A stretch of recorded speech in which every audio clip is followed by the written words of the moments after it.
You're listening to Pet World Radio, and this is the Addictive Reef Keeping with Tyler Johnson. Stay tuned for live chats, expert guests, tips and tricks, product reviews, and many more topics.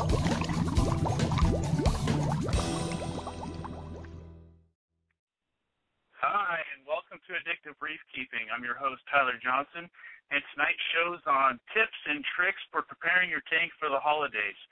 And I have the pleasure to have Nestor Villacampa here from Urban Reef Keeper. He is going to share his knowledge with us tonight. This guy is amazing. I had the opportunity to meet him a couple months ago through a post on Facebook where he was helping veterans with PTSD through aquaculture. And I thought this was the coolest thing, being that my mom is a counselor for PTSD as well.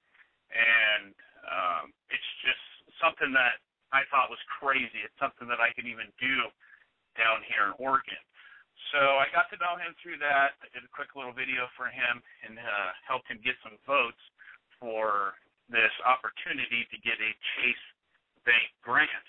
And I don't know how he's doing on that right now, but basically he studies sexual reproductions with corals. He's trying to hybridize coral right now, and he just basically connects families through the beauty of the ocean. So why don't you go ahead and introduce yourself, Nestor? Hey, everybody. Hey, Tyler. Thanks for that warm welcome. I really appreciate that. That's really nice of you. Yeah, no problem. As Tyler said, I'm Nestor Villacampa. I'm the head researcher of Urban Reef Keeper.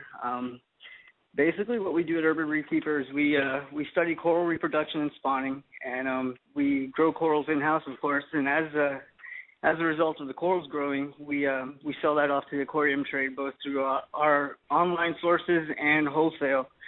So we do that, and as we do our research, we also try to get the information out to hobbyists, so that way you guys can have a much more pleasurable hobby experience and not give up, on something that is, to me, it's a blessing to have inside the tank. You have a piece of the world right in front of you.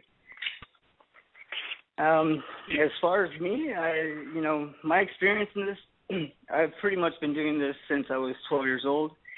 My parents had a house in the Florida Keys where I grew up, and they had lobster traps, so I would, catch the bycatch and sell that off to my neighbors that had tanks and stuff. And I grew up, and I ended up going to school at Harbor Branch, which is a marine research school.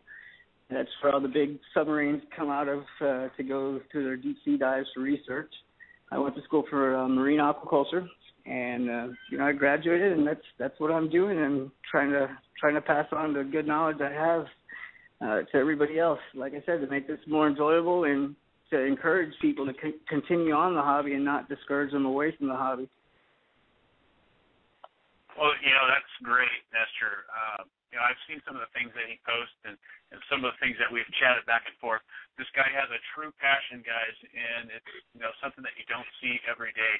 So I just want to say thank you for coming on the show, and I think we can go ahead and jump into the types of prepping that you need to do for the holidays. And Nestor was mentioning that some people blame people after they have a party thinking that they did something to their tank when it was actually something else. So why don't you go ahead and jump into that and just give us a quick scenario and then kind of go from there. Yeah, sure thing, man. I'd be happy to.